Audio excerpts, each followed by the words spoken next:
ஒரு ஊரில் ஒரு துறவி இருந்தார், புத்த சமய துறவி. அந்த ஊர் மன்னன் அவரை பற்றி கேள்விப்பட்டிருக்கான். ஒரு நாள் புறப்பட்டு போனான், துறவியின் பாதங்களை தொட்டு வணங்கினான். அதுக்கப்புறம் சொன்னான், ஐயா, நான் உங்களை அரண்மனைக்கு அழைச்சிட்டு போகிறதுக்காக வந்திருக்கிறேன். இனிமேல் நீங்கள் இங்கே எதுக்கு இருக்கணும் அப்படின்னானா. அவன் மனசுக்குள்ளே என்ன நினைப்புன்னா, இவர் எங்கே வரப்போகிறாரு, நான் ரொம்ப எளிமையானவன், எனக்கு எதுக்கு அரண்மனை வாசம்னு சொல்லிவிடுவார் அப்படின்னு நினச்சிருக்கான். ஆனால் அந்த துறவி என்ன பண்ணார் தெரியுமா? அப்படியா, சரி போகலாம், வா, போய் உன் ரதத்தை கொண்டுட்டு வா, அரண்மனைக்கு போகும்பொழுது அதுக்கு தகுந்த மாதிரி ஆடம்பரமாக போகணும் அப்படின்னு விட்டாரான். துறவி இப்படி சொன்னதும் அந்த மன்னனுக்கு மனசுக்குள்ளே சந்தேகம் வந்துட்டுது. இவர் உண்மையிலேயே துறவி தானா, ஏமாத்து பேர் வழி மாதிரி தெரியுதே அப்படின்னு நினச்சிருக்கான். இருந்தாலும் இனிமேல் என்ன பண்ணுறது, சொல்லியாச்சு. ரதத்தை கொண்டுகிட்டு வந்தான். துறவி ஏறி உட்காந்தார். பக்கத்தில் ராஜா. அவர் ரொம்ப உற்சாகமாக வரார், இவன் ரொம்ப சோர்ந்து போய் வரான்.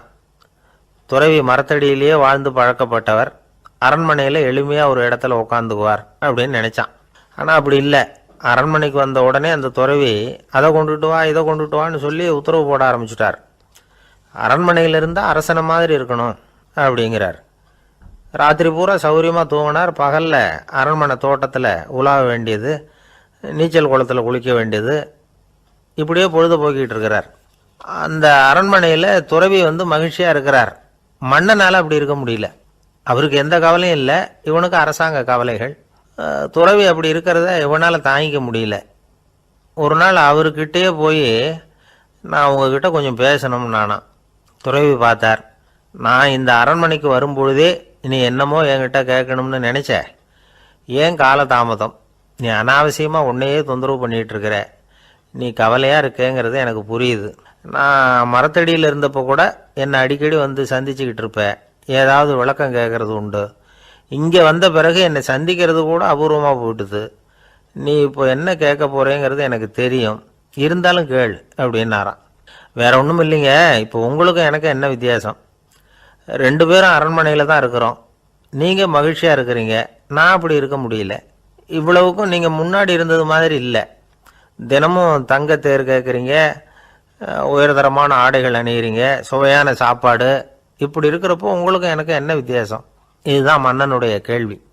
இதுக்கு பதில் சொல்கிறேன், என் கூட புறப்பட்டு வா, இந்த நகரத்துக்கு வெளியில் போவோம் அப்படின்னு சொல்லி அரசனை கூப்பிட்டுக்கிட்டு ஊர் எல்லைக்கு சேர்ந்தார் துறவி. அங்கே போய் சொன்னார், இதை பாருப்பா, இந்த இடத்த தான் தேடிக்கிட்டு இருந்தேன், இனிமேல் நான் திரும்பி வரப்போகிறதில்ல, நீ என்னோட வர்றியா திரும்பி போறியா அப்படின்னார். நான் எப்படிங்க உங்கள் கூட வர முடியும்? என்னுடைய நாடு, என்னுடைய சொத்துக்கள், மனைவி, மக்கள் எல்லாத்தையும் விட்டுட்டு எப்படிங்க வர்றதுன்னா. இப்போ அந்த துறவி சொன்னார், இப்போ வித்தியாசத்தை தெரிஞ்சுக்கிட்டியா? நான் அரண்மனையில் இருந்தேன், எல்லா வித பொருள்களும் உடையவனாக இருந்தேன், ஆனால் எதையும் சொந்தம் கொண்டாடுறவனாக இருக்கல. ஆனால் நீ அப்படி இல்லை, எல்லாத்தையும் சொந்தம் கொண்டாடிக்கிட்டு இருக்கிற. இதுதான் நமக்குள்ள வித்தியாசம் அப்படின்னு சொன்னார். அரண்மனை ஆடைகளை அப்படியே களைஞ்சார், அரசங்கிட்ட கொடுத்தார். உன்னுடைய ஆடைகளை நீயே வச்சுக்கோன்னார். அவர் பாட்டுக்கு நடந்து போனார், திரும்பியே பார்க்கல.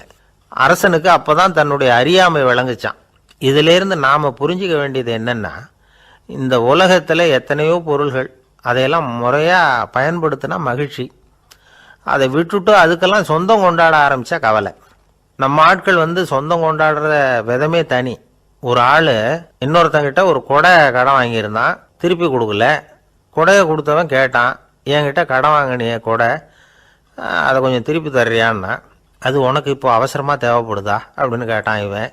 எனக்கு தேவைப்படலை, அந்த கொடையை நான் யாருக்கிட்ட வாங்கியிருந்தேனோ அவனுக்கு இப்போ அது அவசரமாக தேவைப்படுது அப்படின்னானா அந்த ஆள்.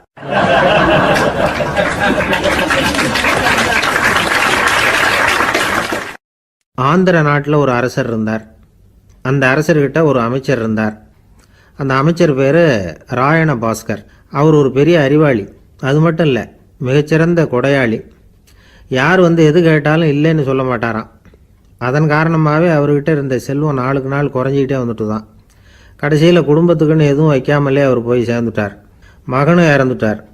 அந்த குடும்பத்தில் மிஞ்சி இருந்தது அவருடைய மருமகள், ஒரு பேரன், அவ்வளவுதான். இருந்த ஒரே சொத்து பழுதடைஞ்ச ஒரு வீடு. அந்த அம்மா மற்ற வீடுகளில் வேலை செஞ்சு தன்னுடைய பிள்ளைய படிக்க வச்சுக்கிட்டு வராங்க. அந்த புள்ள ஒரு பெரிய வள்ளலுடைய பேரங்கிறது அந்த பள்ளி வாத்தியார்களுக்கும் தெரியும். அதனால் அவங்களும் இவங்ககிட்ட கொஞ்சம் அன்பாகவும் அக்கறையாகவும் பழகி பாடம் சொல்லி கொடுத்துக்கிட்டு இருக்கிறாங்க. ஒரு நாள் ஒரு புகழ்பெற்ற கவிஞர் ஒருத்தர் அந்த பள்ளிக்கூடத்துக்கு வந்திருக்கிறார். ஆசிரியர்கள்கிட்ட பேசிக்கிட்டு இருந்தப்போ ஒரு செய்தியை சொன்னாராம். ராயண பாஸ்கருங்கிற வள்ளல் எனக்கு நிறைய உதவிகள் செஞ்சுருக்கார், என்னை பாராட்டி பரிசுகள்லாம் கொடுத்துருக்கிறார். அந்த வள்ளல் வாழ்ந்த கிராமத்தை பார்க்கணுங்கிறதுக்காக தான் இப்போ இங்கே வந்திருக்கிறேன் அப்படின்னாராம். ஆசிரியர் உடனே இந்த பையனை கூப்பிட்டு, இதை பாருங்கள், இவன் யார் தெரியுமா, நீங்கள் குறிப்பிடுகிற அந்த வள்ளலின் பேரன் அப்படின்னு அறிமுகப்படுத்தினாராம்.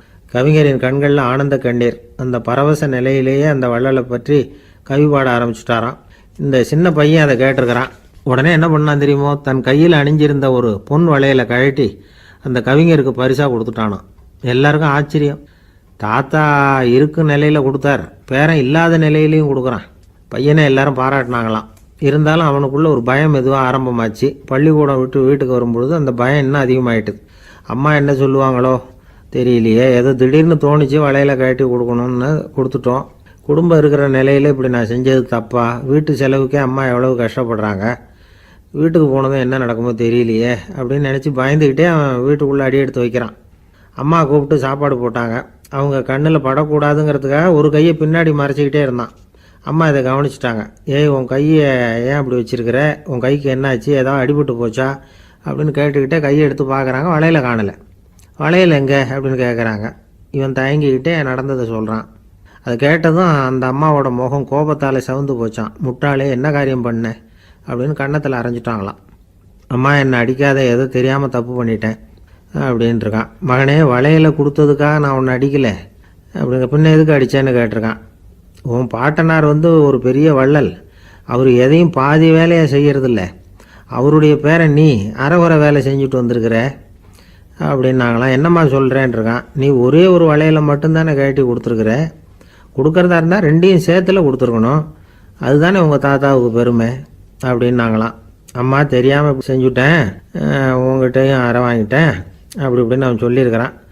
இப்போ அம்மா கொஞ்சம் இருங்க, அந்த கவிஞர் இன்றைக்கி நம்ம ஊரில் தான் தங்கியிருப்பார், நாளைக்கு காலையில் தான் அவர் எங்கே இருக்காருன்னு விசாரித்து இன்னொரு வளையலையும் கொடுத்துட்றேன் அப்படின்ட்டுருக்கான். மகனே, நல்ல செயல்களையெல்லாம் நாளைக்குன்னு ஒத்தி போடாத, நாளைக்கு என்ன நடக்குங்கிறது யாருக்கு தெரியும், இப்போவே போ, எங்கே இருக்காருன்னு பாரு அப்படின்ட்டுருக்காங்க. மகன் புறப்பட்டான். பள்ளி ஆசிரியர்கிட்ட போய் கேட்டானான் அந்த கவிஞர் எங்கே இருக்காருன்னு. அவர் சொன்னாராம். உடனே போய் அவர் இருக்கிற இடத்துல கதவை தட்டியிருக்கான். ராத்திரி நேரத்தில் இவனை கண்டதும் அவருக்கு ரொம்ப ஆச்சரியம். இவன் இன்னொரு கை வளையலையும் எடுத்து நீட்டியிருக்கான். அவர் திகைச்சு போய் நிற்கிறார். அவரால் என்ன பண்ணுறதுன்னே தெரியல. ஆனந்த கண்ணீர். இது பெரியவர்கள் கூற கேட்ட ஒரு வரலாறு. இன்றைக்கி இப்படிப்பட்டவங்களை பார்க்க முடியுமா? வறுமை வள்ளல் தன்மையை ஒன்று செய்து விடாதுங்கிறதுக்கு இது ஒரு உதாரணம். ஒருத்தன் இன்னொருத்தனை பார்த்து கேட்டானா, எங்கள் தாத்தா உங்கள் தாத்தாவுக்கு 100 ரூபா கடன் கொடுத்துருக்கிறார், அதை எப்போ திருப்பி கொடுக்க போகிறேன்னு. கவலைப்படாத, எங்கள் பேரன் அதை உங்கள் பேரன்ட்ட திருப்பி கொடுத்துருவான் அப்படின்னு நானான் அவன்.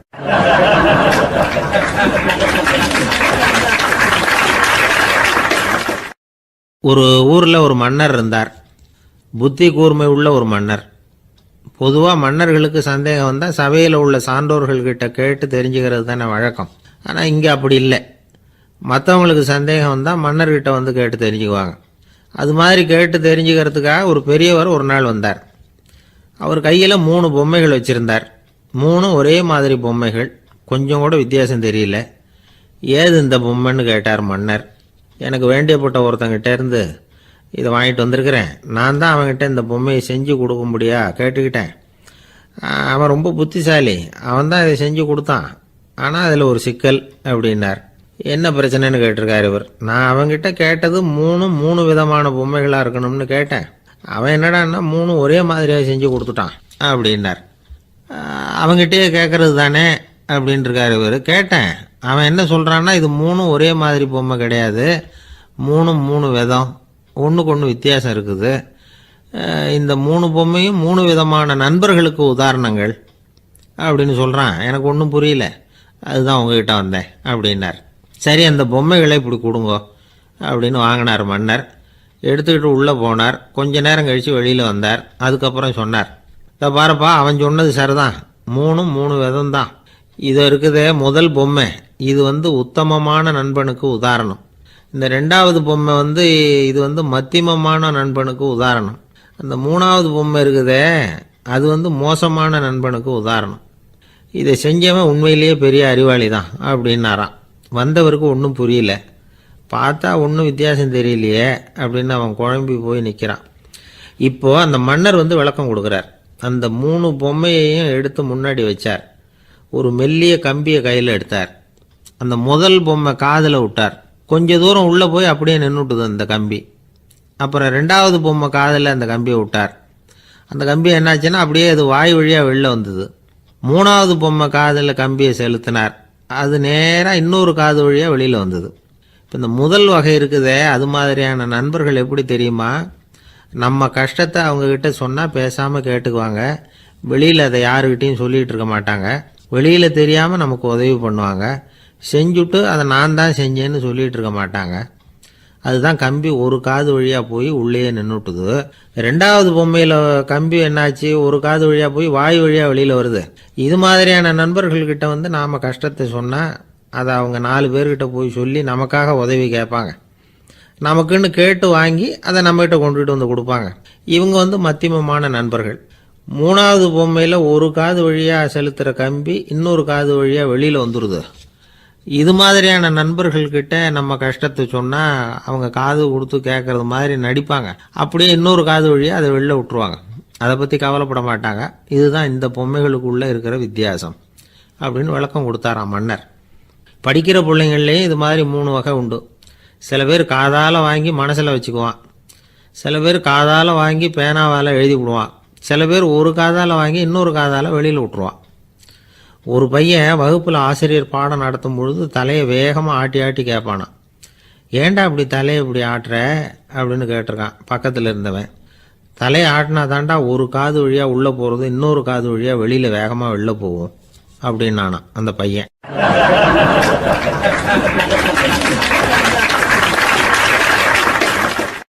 அந்த ஆளுக்கு பேச தெரியாது, அவர்கிட்ட கொஞ்சம் எச்சரிக்கையாக நடந்துக்கோ அப்படின்னு சொல்கிறது உண்டு.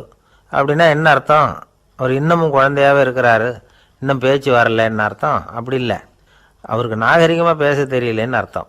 பேசுறதுங்கிறது மனுஷனால் மட்டுமே முடியக்கூடிய ஒரு காரியம்.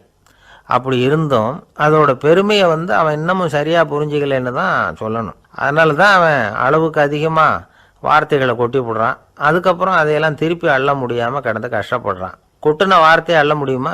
ஒருத்தரை இன்னைக்கு பார்த்து முட்டாள்னு திட்டி போடுறீங்க, நாளைக்கு மறுபடியும் அவர்கிட்ட போய் நேற்றுக்கு உன்னை முட்டாள்னு சொல்லிவிட்டேன், அந்த வார்த்தையை திருப்பி கொடு வாங்கிட்டு போயிடுறேன் அப்படின்னு நான் சொல்ல முடியும்?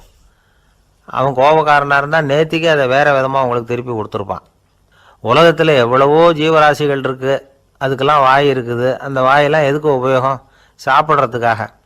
ஆனால் நமக்கு இருக்கிற வாய் சாப்பிட்றதுக்காக மட்டும் இல்லை, பேசுகிறதுக்காகவும் தான். பேச முடியலன்னா வாய் இருந்தால் கூட அது வாயில்லா ஜீவன் தான். ஒரு பையனை பார்த்து அது வாய் உள்ள புள்ள பொழைச்சிக்கும் அப்படின்னா மற்ற பையன்களுக்கெல்லாம் முகத்தில் வாயே இல்லைன்னு அர்த்தம்? அப்படி இல்லை, அந்த பையன் கொஞ்சம் கெட்டிக்காரத்தனமாக பேசுவான்னு அர்த்தம். அதனால் எப்படி பேசணும் அப்படிங்கிறத நாம் முக்கியமாக தெரிஞ்சுக்கணும். இதுக்கு 8 விதமான குறிப்புகளை நம்ம பெரியவங்க சொல்லியிருக்கிறாங்க. பேச்சுக்கு 8 அங்கங்கள் உண்டு அப்படின்னு அவங்க சொல்கிறாங்க. அதெல்லாம் என்னென்ன அப்படின்னா உண்மை, நன்மை, அன்பு, நிதானம், இனிமை, ஆழம், சமயமறிதல், சபையறிதல். இந்த 8 தன்மையும் பேச்சில் இருக்கணுமா. இதையே கொஞ்சம் விவரமாக சில பேர் போர்டில் எழுதி வச்சுருப்பாங்க. அதாவது எழுத்துலையாவது அதெல்லாம் இருக்கட்டுமே அப்படின்னு நினச்சி நீங்கள் கூட சில இடங்களில் இதை பார்த்துருக்கலாம். அதாவது உண்மையே பேசுக, நன்மையே பேசுக, அன்பாக பேசுக, நிதானமாக பேசுக, இனிமையாக பேசுக, ஆழமுடையதாக பேசுக, சமயமறிந்து பேசுக, சபையறிந்து பேசுக, இப்படி எழுதி வச்சுருப்பாங்க. இந்த 8 அம்சமும் சரியாக பொருந்தி இருந்தால் தான் அது பேச்சு. மற்றதெல்லாம் பேச்சாகிடாது. பேச்சு ஒரு சிறந்த கலை. எல்லாத்தையும் விட பேசாமல் இருந்தும் பழகணும், அது ரொம்ப முக்கியம். உண்மையே பேசணும். சத்தியத்துக்கு மதிப்பு கொடுக்குறவங்கள தான் சரித்திரம் மதிக்கும். உண்மை பேசினா மட்டும் போதாது, அந்த உண்மையில் நன்மை கலந்துருக்கணும். கொலைகாரனுக்கு பயந்துக்கிட்டு ஒருத்தன் உங்கள் வீட்டுக்குள்ளே ஒளிஞ்சிருக்கிறான். அந்த முரட்டை ஆசாமி கையில் அறிவாளோடு வந்து அவன் இங்கே வந்தானான்னு உங்ககிட்ட கேட்குறான்னு வச்சுங்க. உண்மைதான் உயர்வு தரும் அப்படின்னு நினச்சிக்கிட்டு ஆமாம் உள்ளே தான் இருக்கிறான், அடுப்பங்கரையில் குதிருக்கு பின்னாடி உட்காந்துருக்கிறான், போய் பிடிச்சிட்டு போங்க அப்படின்னா சொல்லுவீங்க? அது நன்மை இல்லாத உண்மை. அதனால் பிரயோஜனம் கிடையாது. அதே மாதிரி உங்கள் பேச்சில் அன்பு இருக்கணும், நிதானம் இருக்கணும், இனிமை இருக்கணும், சிந்தித்து பேசணும், சமயம் அறிந்து பேசுகிறதும் முக்கியம். அதை பற்றி நமக்கு வேறு யாரும் சொல்லிக் கொடுக்க வேண்டியதில்லை. எந்த நேரத்தில் யாருக்கிட்ட எப்படி பேசினா காரியம் நடக்கும் அப்படிங்கிறது நமக்கு நல்லா தெரியும். அது கைவந்த கலை. அவையறிந்து பேசுகிற திறமை பேச்சாளர்களுக்கு ரொம்ப அவசியம். அது இல்லைன்னா நிலைமை பரிதாபமாயிடும். ஒரு பேச்சாளர் ரொம்ப மும்முரமாக பேசிக்கிட்டே இருந்தாராம். ரொம்ப நேரம் நிறுத்தவே இல்லை, பேசிக்கிட்டே இருக்கிறார். சபையில் இருந்தவங்கெல்லாம் ஒவ்வொருத்தராக எழுந்திரிச்சு போய்கிட்டே இருக்கிறாங்க. கடைசியில் 2 பேர் தான் அக்கறையாக பேசுகிறவரை கவனிச்சிட்டு உட்காந்துருந்தாங்களாம். மேடையில் பேசிக்கிட்டு இருந்தவர் அவங்கள பார்த்து சொன்னாராம், எனக்கு கூட்டம் முக்கியம் இல்லை, எவ்வளவு பேர் என் பேச்சை கேட்குறாங்க அப்படிங்கிறது முக்கியம் இல்லை. நீங்கள் 2 பேராவது ஊக்கமாக என்னை கவனிச்சிக்கிட்டு உட்காந்துருக்குறீங்க, அது போதும். உங்களுக்காகவே நான் பேசிக்கிட்டு இருக்கிறேன் அப்படின்னார். இதை கேட்டதும் உட்காந்துருந்த 2 பேரில் ஒருத்தர் எழுந்திருச்சு, அப்படி இல்லைங்க, நாங்கள் 2 பேரும் நீங்கள் பேசி முடித்த உடனே தொடர்ந்து பேச வேண்டிய ஆளுங்க, அதுக்காக தான் காத்துக்கிட்டு இருக்கிறோம், சீக்கிரம் முடிங்க அப்படின்னாங்களாம்.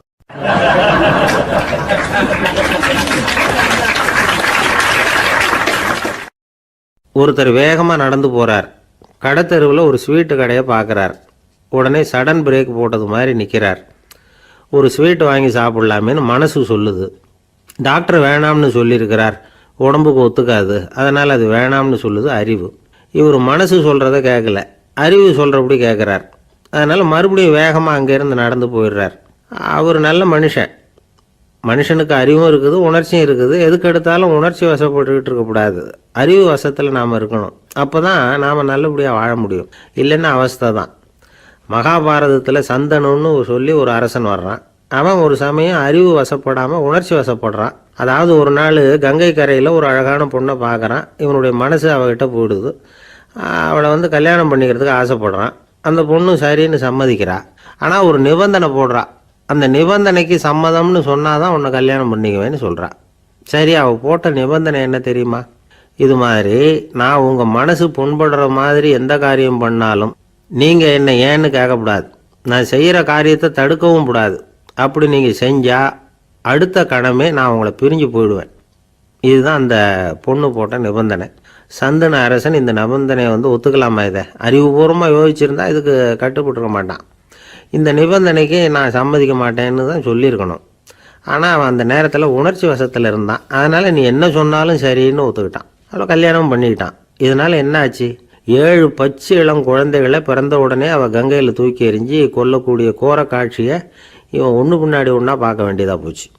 கடைசியில் 8வது குழந்தை பிறந்ததுன்னு தான் அவனுடைய அறிவு மேலோங்குது. அந்த கொடிய செயலை தடுத்து நிறுத்துகிறான். அந்த 8வது குழந்தை தான் பின்னாடி பீஷ்மர் ஆகிறார். ஒரு பக்தி பிரசங்கத்தில் ஒரு பேச்சாளர் இந்த விஷயத்தை சொல்லிவிட்டு இன்னொரு விஷயமும் சொன்னார். அது என்னன்னா, சந்தனு மன்னன் அறிவுக்கும் உணர்ச்சிக்கும் நடுவில் அகப்பட்டு தவிச்சதுனால அவன் வம்சத்தில் வந்த கௌரவர்கள் உணர்ச்சி வசப்பட்டாங்க, பாண்டவர்கள் அறிவு வசப்பட்டாங்க அப்படின்னு சொன்னார். மனுஷனுக்கு உணர்ச்சியை விட அறிவு மேலோங்கி இருக்கணுங்கிறது சரிதான். ஆனால் அந்த அறிவை எப்படி உபயோகப்படுத்துகிறோங்கிறது முக்கியம்.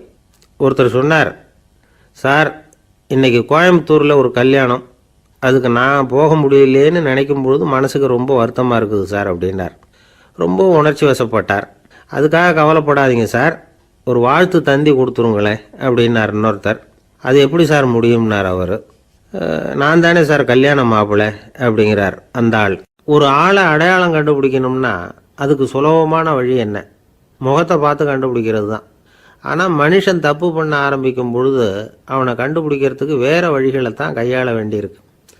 கைரேகை அதுக்கு ரொம்ப உபயோகப்படுது. கைரேகைகள் ஒருத்தருக்கு இருக்கிறது மாதிரி இன்னொருத்தருக்கு இருக்கிறது இல்லை. பல் வரிசையும் அப்படி தான். ஏமாத்துறவங்க அதிகமாக போனால் இருக்கிறவங்க எச்சரிக்கையாக இருக்க வேண்டியிருக்குது. பயோமெட்ரிக்ஸ் அப்படிங்கிறது ஒரு பெரிய தொழில்நுட்பம். இதை உபயோகப்படுத்தி சில பாதுகாப்பு உத்திகளை எல்லாம் உருவாக்கி இருக்கிறாங்க அமெரிக்காவில். வீட்டுக்கு சொந்தக்காரர் குரல் கொடுத்தா கதவு திறக்கும், அல்லது அவர் கை வச்சா கதவு திறக்கும். மற்றவங்க யார் என்ன பண்ணாலும் கதவு திறக்காது. இது ஒரு முறை. அவரோட குரல் அல்லது கைரேகை ஒரு எலக்ட்ரானிக் சாதனத்தில் ஏற்கனவே பதிவு பண்ணப்பட்டிருக்கும். இவர் குரல் கொடுக்குறப்போ அல்லது கையை வைக்கிறப்போ அதை ஒப்பிட்டு பார்த்து சரியாக இருந்தால் கதவு திறக்கிறது மாதிரி ஒரு ஏற்பாடு.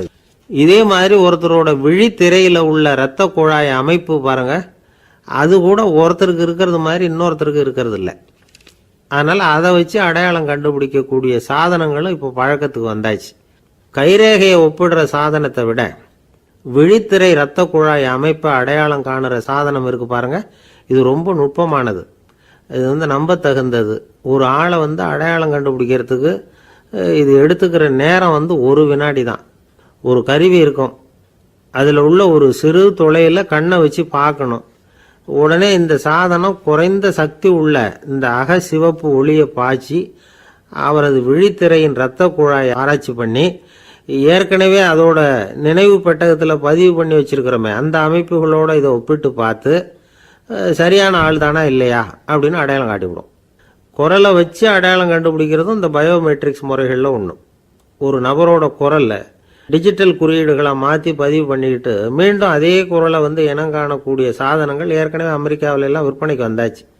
ஒரு ஆளுக்கு ஜலதோஷம் பிடிச்சிருந்தா கூட அந்த சாதனம் சரியாகவே கண்டுபிடிச்சிருமா. குரலை மாற்றி பேசுகிறவங்க கூட இந்த கருவியை ஏமாற்ற முடியாது. இதை ஆஸ்பத்திரிகள், வங்கிகளில் உள்ள இரும்பு பெட்டக காப்பறைகள் இங்கெல்லாம் உபயோகப்படுத்தலாம். குழந்தைகள் உள்ள இடங்களுக்கு இது ரொம்ப உபயோகப்படும். கதவு பூட்டிக்கிட்டுதுன்னு வச்சுக்கோங்க, கதவை திறக்கிறதுக்கு சாவி உபயோகப்படுத்த தெரியாத குழந்தைகள் குரல் எழுப்பியே கதவை திறந்துட முடியும். எதிர்காலத்தில் இந்த பயோமெட்ரிக்ஸ் முறை இன்னும் பல ஆச்சரியங்களை ஏற்படுத்தும் அப்படின்னு எதிர்பார்க்குறாங்க. ஸ்டியரிங்கை தொட்டதுமே காரு ஸ்டார்ட் ஆகிடும், சாவி வேண்டியதில்லை. காரு சொந்தக்காரரை தொட்டால் தான் ஸ்டார்ட் ஆகும், வேறு யாராவது தொட்டால் ஸ்டார்ட் ஆகாது. ஒரு மனுஷனோட நடை, அவர் டைப்ரைட்டரை தொடுகிற விதம், இதையெல்லாம் வச்சு கூட ஆளை அடையாளம் காணக்கூடிய தொழில்நுட்பம் வரலாம். என்னதான் தொழில்நுட்பம் வளரட்டும், குடும்பத்துக்குள்ளே நடக்கிற திருட்டுகளை கண்டுபிடிக்கிறது ரொம்ப கஷ்டம். ஒரு வீட்டில் பெட்டியில் இருந்த பணம் காணாமல் போச்சு, வீட்டுக்காரரோ அல்லது பையனோ தான் எடுத்துருக்கணும். பெட்டியை திறந்து பார்த்தா அந்த வீட்டுக்காரம்மா இதிலிருந்து பணத்தை எடுத்தது நிச்சயமாக என் வீட்டுக்காரர் தான் அப்படின்னு சொல்ல முடியல அவங்களால. யோசித்தாங்க, என்னம்மா இப்படி யோசிக்கிறீங்களேன்னு கேட்டிருக்காங்க. நிச்சயமாக இந்த பணத்தை எடுத்தது என் வீட்டுக்காரர் இல்லை அப்படின்னு உறுதியாக சொல்லிவிட்டாங்க அந்த அம்மா. இது கேட்டவங்களுக்கு ரொம்ப ஆச்சரியமாக இருந்தது, அந்த வீட்டுக்காரருக்கு இது ரொம்ப பெருமையாக இருந்தது. அது எப்படி அவ்வளவு கரெக்டாக சொல்கிறீங்க அப்படின்னு கேட்டிருக்கிறாங்க. அப்போ அந்த அம்மா சொல்லிச்சான், பெட்டியில் இன்னும் கொஞ்சம் பணம் மிச்சம் இருக்குது, இவர் எடுத்திருந்தாருன்னா அப்படி மிச்சம் வச்சிருக்க மாட்டார், அதனால தான் அப்படி சொன்னேன் அப்படின்னாங்களாம்.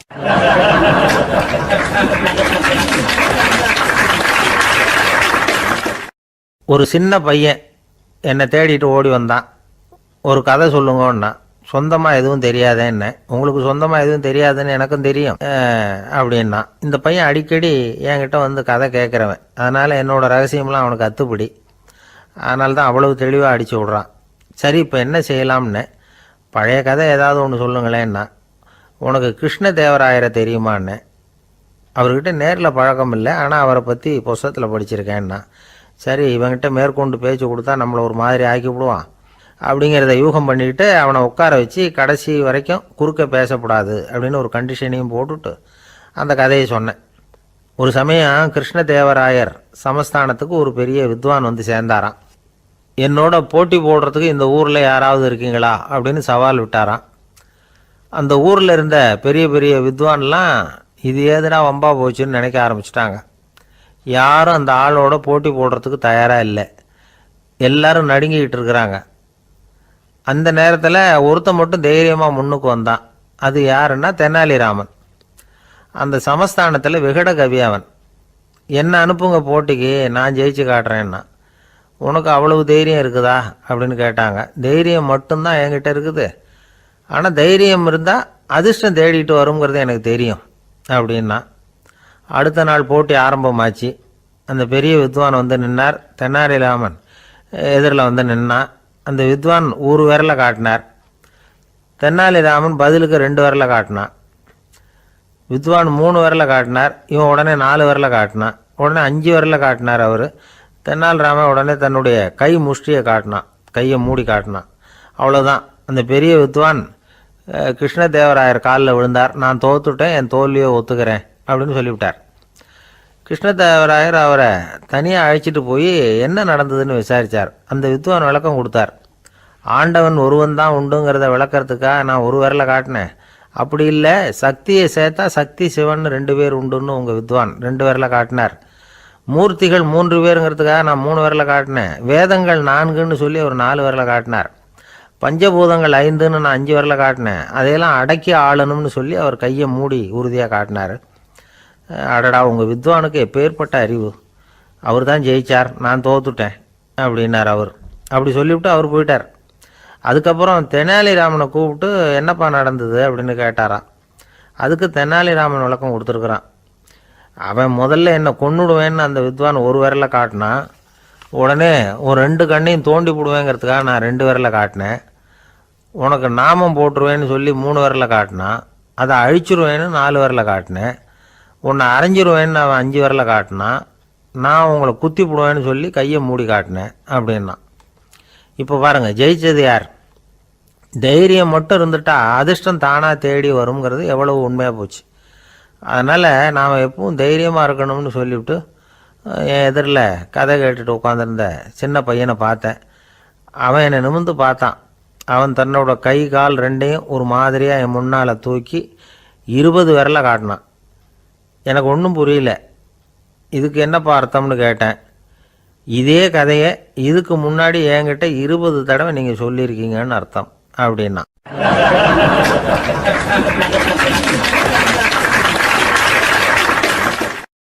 இருட்ட கண்டா பயம் உண்டாவதே, அது ஏன்? இப்படி ஒரு கேள்வியை ஒரு பெரியவர்கிட்ட கேட்டாங்க. அதுக்கு அவர் பதில் சொல்றார். மனிதனுடைய ஆதிகால வாழ்க்கையில தொற்றிக்கொண்ட பயம் இது வேரூன்றி இருக்குது, இன்னமும் போகல. 50,000 வருஷங்களுக்கு முன்னாடி மனுஷன் குகைகளில் வாழ்ந்தான். பகலில் பயம் இருக்காது, ராத்திரியில் மிருகங்கள் தாக்கும் கொல்லும், நிம்மதியாக தூங்க கூட முடியாது. அதனால் இந்த மனுஷனுக்கு இரவுன்னா மரணம் பயம் அப்படின்னு பழகி போச்சு. மனிதர்களுடைய எல்லா மனசையும் சேர்த்து மொத்தமாக ஒரு மனசு உண்டு. மனிதர்களுடைய நினைவு இந்த மொத்த மனசுல பதிஞ்சிருக்கு, பரவுது. இந்த மொத்த மனசுல இருட்டு பற்றிய பயம் பதிந்து நீடிக்குது அப்படிங்கிறார் அவர். இந்த காலத்துல இரவை பகலாக்கிறதுக்கு எவ்வளவோ விளக்குகள்லாம் வந்தாச்சு.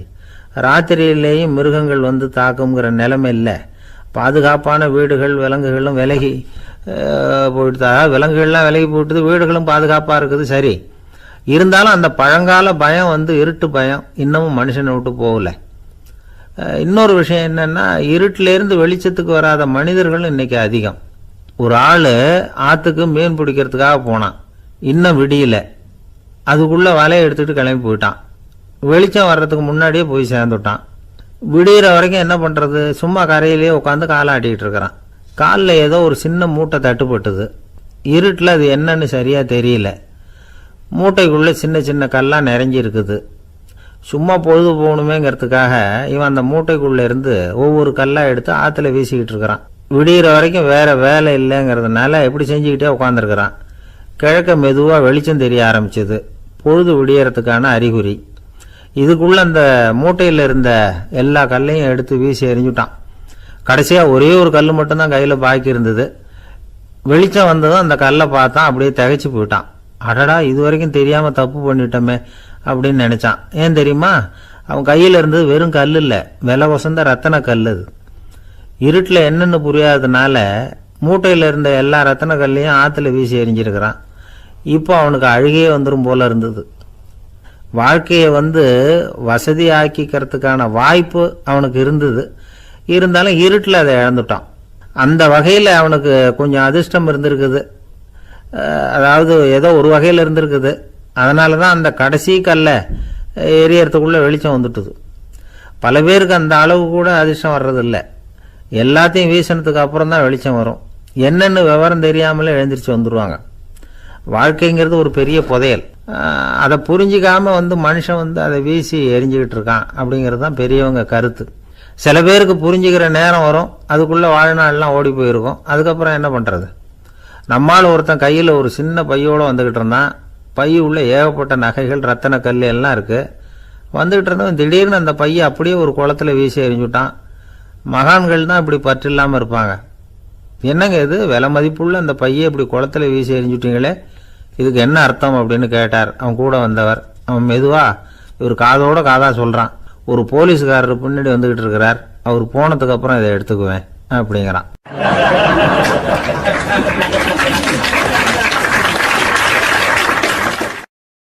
ஒரு ஊரில் ஒரு புகழ்பெற்ற பத்திரிகையாளர் இருந்தார். அவர் ஒரு நாள் திடீர்னு இறந்து போயிட்டார். அதுக்கப்புறம் நேராக சொர்க்கத்துக்கு போனார். சொர்க்கத்தின் வாசலில் நின்றுக்கிட்டு இருந்த ஒருத்தர் அவரை தடுத்தார். இதை பாரு, ஏற்கனவே இங்கே 12 பத்திரிகையாளர்கள் இருக்கிறாங்க, அவங்களுக்கே இங்கே வேலை இல்லை. அதுக்கு என்ன காரணம்னா, சொர்க்கத்தில் திடுக்கிடும் செய்திகள்லாம் ஒன்றும் கிடையாது. அப்படி என்ன இருக்க போகுது? இங்கே எல்லாம் அது ஒழுங்காக நடந்துக்கிட்டு இருக்கோம். எல்லாம் ஒழுங்காக நடந்தால் பத்திரிகைகளுக்கு சுவாரஸ்யமான கொலை கொள்ளை தீ வைப்பு இது மாதிரி எதுவும் இங்கே இல்லை. ஏற்கனவே இங்கே இருக்கிறவங்க எல்லாரும் மரத்தடியில் உட்காந்துக்கிட்டு தியானம் பண்ணிகிட்டு இருக்கிறாங்க. அந்த ஒரே செய்தி தான் தினமும் இங்கே வந்துக்கிட்டு இருக்குது. அதை படிக்கிறதுக்கே இங்கே ஆள் கிடையாது. அதனால் நான் என்ன சொல்கிறேன்னா, நீ பேசாமல் நரகத்துக்கே போயிடு. அங்கே எவ்வளவோ நிகழ்ச்சிகள் நடந்துக்கிட்டு இருக்கு. அங்கே தான் அதிகமான பத்திரிகையாளர்கள் தேவைப்படுறாங்க. அங்கே உனக்கு நிறைய வேலை இருக்கும். அதை செய்கிறதில்ல நீயும் மகிழ்ச்சியாக இருக்கலாம் அப்படின்னு சொன்னாராம். அங்கே அந்த சொர்க்கத்தின் வாசலில் நின்றுக்கிட்டு இருந்தவர். இந்த பத்திரிகையாளர் அங்கேயே நின்று கொஞ்சம் யோசனை பண்ணார். இவருக்கு சொர்க்கத்திலே இருக்கணும்னு தான் ஆசை. அதனால் மெதுவாக அவர்கிட்ட பேசினாராம். ஐயா, என்னை ஒரு 24 மணி நேரம் இங்கே உள்ளே இருக்கிறதுக்கு அனுமதி கொடுங்க. இங்கே இருக்கிற பல பத்திரிகையாளர்களை எனக்கு தெரியும். அவங்களில் சில பேரை சமாதானப்படுத்தி மெதுவாக பேசி நரகத்துக்கு அனுப்பி வச்சுட்றேன். நான் இங்கே இருந்துக்கிறேன். உங்கள் கணக்குப்படி 12 பேருக்கு மேலே இங்கே தாண்டாது, அப்படி பார்த்துக்கிறேன் அப்படின்னாராம். அவரும் யோசனை பண்ணி பார்த்துட்டு, சரி அப்படியே உனக்கு அனுமதி கொடுக்குறேன், ஆனால் ஒரு விஷயம், 24 மணி நேரம் தான் அனுமதி, அதுக்குள்ளே எல்லாம் நடக்கணும் அப்படின்ட்டுருக்கார். சரின்னு சொல்லிவிட்டு இந்த பத்திரிகையாளர் உள்ளே போனார். யோசனை பண்ணார். திட்டம் போட்டு ஒரு பொருளையை கிளப்பி விட்டார். சக பத்திரிகையாளர்களெல்லாம் கூப்பிட்டு சொன்னாராம், இதை பாருங்கள், நரகத்தில் ஒரு பெரிய தினசரி பேப்பரை கொண்டுகிட்டு வர்றதுக்காக திட்டம் போட்டுக்கிட்டு இருக்காங்க. அதுக்கு பல அதிகாரிகள் தேவைப்படுறாங்க. நிறைய சம்பளம் கிடைக்கும். யார் யாரெல்லாம் நரகத்துக்கு போக ஆசைப்படுறாங்களோ அவங்கெல்லாம் போகலாம் அப்படின்னு ஒரு பொருளையை கிளப்பி விட்டார். 24 மணி நேரம் கழித்து வாசல் பக்கம் போனார். அங்கே இருந்தவர்கிட்ட எத்தனை பேர் வெளியேறினாங்கன்னு விசாரித்தாராம். அப்போ அவர் இவரை, நீ வெளியே போகக்கூடாது, முதல்ல உள்ளே தான் இருக்கணும் அப்படின்னு தடுத்தாராம். அப்புறம் சொன்னாராம், நீ சொன்ன செய்தியை கேட்டதும் இங்கே இருந்த எல்லா பத்திரிகையாளர்களுமே நரகத்துக்கு போயிட்டாங்கப்பா, உள்ளே யாருமே இல்லை, அதனால் நீ உள்ளே இருக்கலாம் அப்படின்னாராம். இதை கேட்டதும் இந்த பத்திரிகையாளரே குழம்பி போயிட்டார். ஒருவேளை உண்மையிலேயே நரகத்தில் புதுசாக பத்திரிகை ஏதாவது ஆரம்பிக்க போகிறாங்களோ அப்படின்னு அவரே நினைக்க ஆரம்பிச்சிட்டாராம். அப்புறம் சொன்னாராம், ஐயா என்னை விட்டுருங்க, நான் நரகத்துக்கே போயிடுறேன், அங்கே ஏதோ விசேஷம் இருக்கணும் அப்படின்னாராம். இல்லைன்னா இத்தனை பேரும் ஒட்டு மொத்தமாக அங்கே போகிறதுக்கு சான்ஸே இல்லை, என்னை தடுக்காதீங்கன்னு கெஞ்ச ஆரம்பிச்சிட்டாராம். மற்றவங்க நம்பணுங்கிறதுக்காக ஒரு பொருளையை கிளப்பி விட்டார். கடைசியில் தானே அந்த பொருளைக்கு ஆளாயிட்டார். அதாவது பிறரை ஏமாற்றிய அவரது மனம் கடைசியில் அவரையே ஏமாற்ற ஆரம்பிச்சுட்டு பாருங்கள். நீங்கள் இப்படி அடுத்தவங்களை ஏமாத்துறதுக்கு உங்கள் மனசை பழக்கப்படுத்துகிறீங்க, ஆனால் கடைசியில் அதனால் நீங்களே ஏமாற்றப்படுகிறீர்கள் அப்படிங்கிறது பெரியவர்களுடைய புத்திமதி. அதனால் உங்கள் மனசுக்கிட்ட ரொம்ப எச்சரிக்கையாக இருங்கோ அப்படிங்கிறாங்க. நம்ம ஆளுங்க அங்கே போய் என்ன சொல்லுவாங்கன்னா, இதை பாரு அங்கே போகாத இங்கே போகாதேன்னு பயமுறுத்துறது உண்டு. சில பேர் அங்கே பேய் இருக்குது, பிசாசு இருக்குது அப்படின்னு பொருளையை கிளப்பி விடுறது உண்டு. இருட்டு நேரம் காட்டு வழியாக ஒருத்தன் போய்கிட்டு இருக்கிறான். அங்கே பேய் பிசாசு நடமாட்டம் இருக்கிறதாக வதந்தி. இவன் பயந்துக்கிட்டே வேகமாக போகிறான்.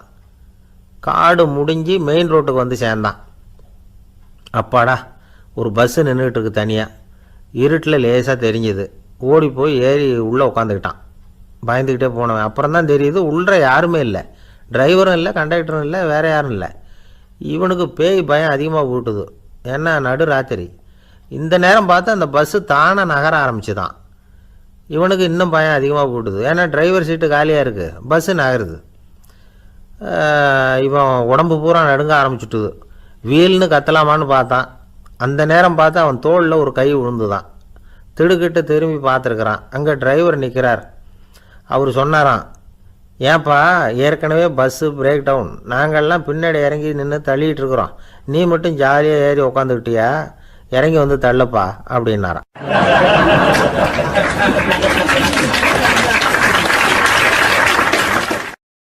எனக்கு வாழ்க்கையே வெறுத்து போச்சு சார் அப்படின்னு சொல்லிட்டு ஒருத்தர் வந்தார். வந்து கொஞ்ச நேரம் பேசினதுக்கப்புறம், அவர் அப்படி சொல்லியிருந்தா அதில் ஒரு அர்த்தம் இருந்திருக்கும். வர்றதுக்கு முன்னாடியே வாழ்க்கை வெறுத்து போச்சுன்னு சொல்லிட்டு வர்றார். என்ன சார் விஷயம்னு விசாரித்தோம். எங்கள் வீட்டில் தினம் 3 வேளையும் ஒரே மாதிரி சாப்பாடு சார், வித்தியாசமே கிடையாது. இப்படியே 3 மாதமாக சாப்பிட்டுக்கிட்டு இருக்கிறேன். அதை விட பட்டினி கிடந்து செத்துடலாம்னு தோணுது அப்படின்னார். ஒரு பெரியவர் சொன்ன தத்துவத்தை சொல்கிறதுக்கு ஆள் கிடைக்காம தவிச்சுக்கிட்டு இருந்தோம். இப்போ ஒருத்தர் கிடைச்சிட்டார், விட்டுலாமா? உடனே அவரை உட்கார வச்சு சொல்ல ஆரம்பிச்சிட்டோம். அதாவது நாம் அனுபவிக்கிற உணர்வுகளில் களிப்பு, மகிழ்வு, ஆனந்தம், இது 3க்கும் ஒன்றுக்கு ஒன்று வித்தியாசம் உண்டு. மேம்போக்காக பார்க்குறதுக்கு இது 3 ஒன்று மாதிரி தோணும். ஆனால் அது அப்படி இல்லை.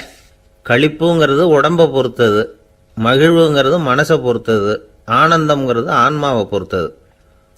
இப்படி இந்த 3 வகையான அந்த சுவைப்புகளின் தன்மையும் வேற வேற. இப்போ முதல்ல களிப்புங்கிறத எடுத்துக்குவோம்.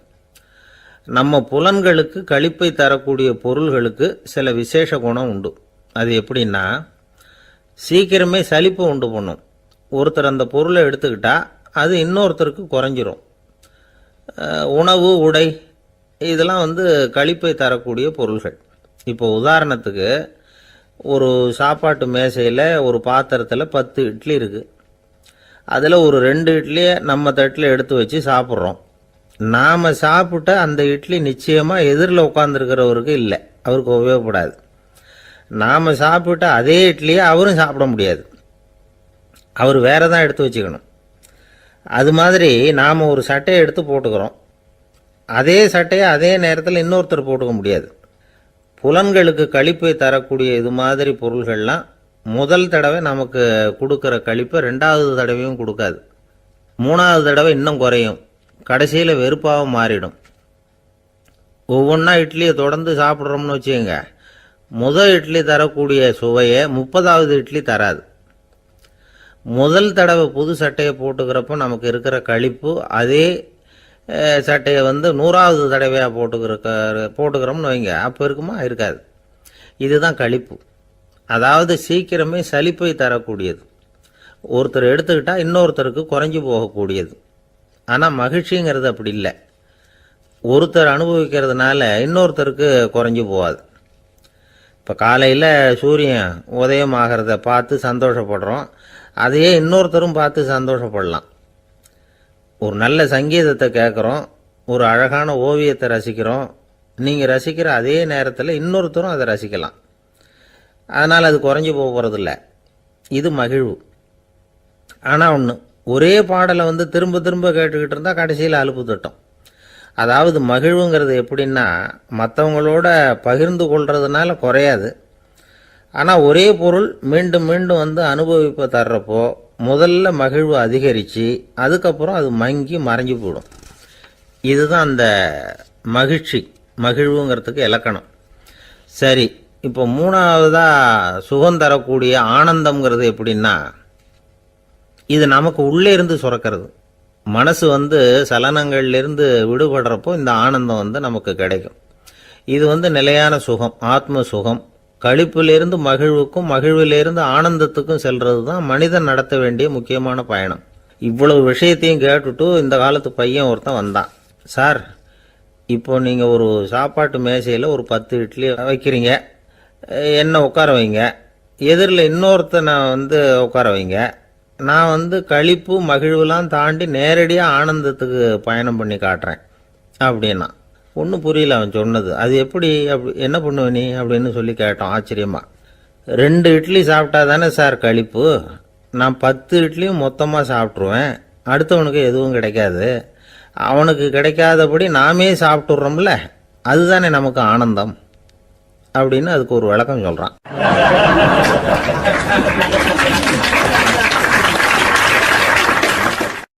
ரெண்டு பேர் சுவாரஸ்யமாக பேசிகிட்டு இருக்கிறப்போ குறுக்க புகுந்து தொந்தரவு பண்ணுறதுக்குன்னே சில பேர் இருப்பாங்க. அது ரொம்ப இடைஞ்சலாக இருக்கும். இதே மாதிரி மின்காந்தம் கூட குறுக்க புகுந்து தொந்தரவு பண்ணும், கடைசியில் அது ஒரு பெரிய இடைஞ்சலில் கொண்டாந்து விட்டுரும்.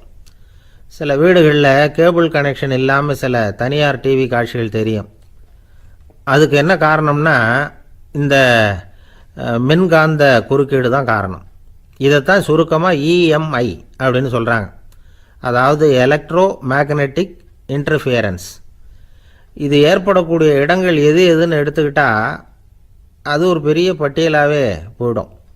இந்த இஎம்ஐ தொந்தரவு வந்து கேபிள் டிவியில் மட்டும்தான் இல்லை, ராக்கெட் ஏவுதளத்தில் உள்ள ரேடார்கள், அங்கே உள்ள சில சக்தி வாய்ந்த தொலைத்தொடர்பு சாதனங்கள், விமான தளங்களில் உள்ள ரேடார்கள், கப்பல் தளங்களில் பொருத்தப்பட்டிருக்கக்கூடிய சக்தி வாய்ந்த ஆண்டனாக்கள், இப்படி நிறைய சொல்லலாம். காவல் நிலையங்களில் பயன்படுத்தப்படுகிற வயர்லெஸ் தொடர்பு சாதனங்கள் கூட ஓரளவுக்கு இந்த மின்காந்த அலைகளை வந்து வெளியிடும். நம்ம வீட்டில் உட்காந்துக்கிட்டு ரேடியோ கேட்டுக்கிட்டு இருப்போம் அல்லது டிவி பார்த்துக்கிட்டு இருப்போம். அந்த சமயத்தில் பக்கத்து தெருவில் ஒரு மோட்டார் சைக்கிள் அல்லது காரு, குறிப்பாக பெட்ரோல் இன்ஜின், அது போகிறப்போ அதில் உள்ள மின்காந்த மின்கலத்தில் வந்து, அதாவது மேக்னட்டோ பேட்டரியிலிருந்து வெளிப்படுகிற மின்காந்த அலை இங்கே வந்து டிவியிலையும் ரேடியோவிலையும் கரகரப்பை உண்டு பண்ணும்.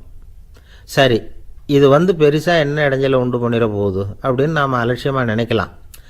வயசானவங்களுக்கு மறதி நோயின்னு ஒன்று வரும்ல, அல்ஷமீர், அதாவது மூளையில் உள்ள செல்கள் வந்து செயலிழந்து போயிடுறது, அது செய்ய வேண்டிய வேலையை மறந்துடும். மனைவியே எதிரில் வந்து நின்னா கூட உன்னை எங்கேயோ பார்த்தது மாதிரி தெரியுதே அப்படின்னு சொல்லிகிட்டு இருப்பாங்க. அப்படி ஒரு மறதி. இந்த விசித்திரமான நோய்க்கு இதுவரைக்கும் மருந்தே இல்லைன்னு வேறு சொல்கிறாங்க. இந்த மைக்ரோ ஓவன் அப்படின்னு சொல்லக்கூடிய சமையல் அடுப்புகள் கூட மின்காந்த அலைகளை வந்து வெளியிடுது.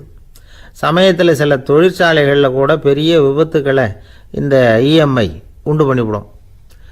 இதை பற்றி தீவிரமாக சிந்திக்க ஆரம்பித்ததே ஒரு விபத்துக்கு பிறகு தான்.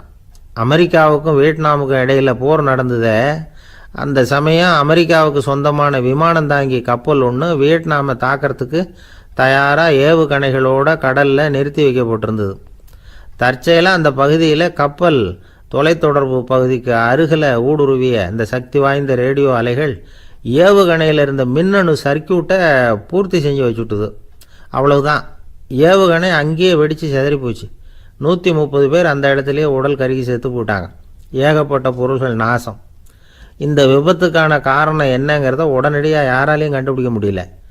ரொம்பவும் கடுமையாக முயற்சி பண்ணி கடைசியாக கண்டுபிடிச்சாங்க, இது வந்து இந்த இஎம்ஐ வேலை தான் அப்படின்னு. மின்னணு தொலைபேசிகள் இருக்க, இதில் பேசும்பொழுது நம்ம காதை வந்து, அதாவது செவியை வந்து ஊடுருவக்கூடிய மின்காந்த அலையானது மூளைக்கு போய் அங்கே மூளை கட்டிகளை உருவாக்க ஊக்கம் கொடுக்குது அப்படின்னு வேற கண்டுபிடிச்சிருக்கிறாங்க. இந்த இஎம்ஐ ரொம்ப குறைஞ்ச மின்காந்த அழுத்தத்தில் நமக்கு எந்த பாதிப்பையும் ஏற்படுத்துறதில்ல. மின்காந்த அலைகள் அழுத்தத்தோடு இருக்கிற இடங்களில் ரொம்ப நேரம் இருந்தோம்னா நம்ம உடம்பின் வெப்பநிலை 2 டிகிரி செல்சியஸ் வரைக்கும் அதிகரிக்குதான். அதனால் வெப்பநிலையை வந்து சீராக்கிறதுக்கு இதய துடிப்பும் வந்து அதிகரிக்குது. இப்படிலாம் கண்டுபிடிச்சிருக்கிறாங்க. இப்போல்லாம் இந்த மின்காந்த குறுக்கீடுகளை தடுக்கிறது எப்படி அப்படின்னு விஞ்ஞானிகள் யோசனை செய்ய ஆரம்பிச்சிருக்கிறாங்க. இந்த விஷயத்தில் அலட்சியமாக இருந்தோம்னா எதிர்காலத்தில் நிறைய பேருக்கு இந்த ஞாபக மறதி நோய் வந்துடும். அப்புறம் அது ரொம்ப கஷ்டமாக போயிடும். ஒரு குடும்ப தலைவர் தன் மனைவியை பார்த்து, யார் நீ, உன்னை எங்கேயோ பார்த்தது மாதிரி இருக்குதே அப்படின்னு சொல்லிக்கிட்டு இருந்தார். உடனடியாக அவரை போய் பார்த்தேன். வாங்க டாக்டர்கிட்ட போகலாம் அப்படின்னு. அவர் என்னை தனியாக அழைச்சிட்டு போய் காதோட காதாக மெதுவாக சொல்கிறார், இதை பார்ப்பா, என் கையில் பணம் இல்லாத போகலாம், அப்படி மறதி நோய் வந்துவிட்டது மாதிரி நடிச்சுக்கிட்டு இருப்பேன், அவ்வளவுதான், அதை நீ கண்டுக்காத அப்படின்னார்.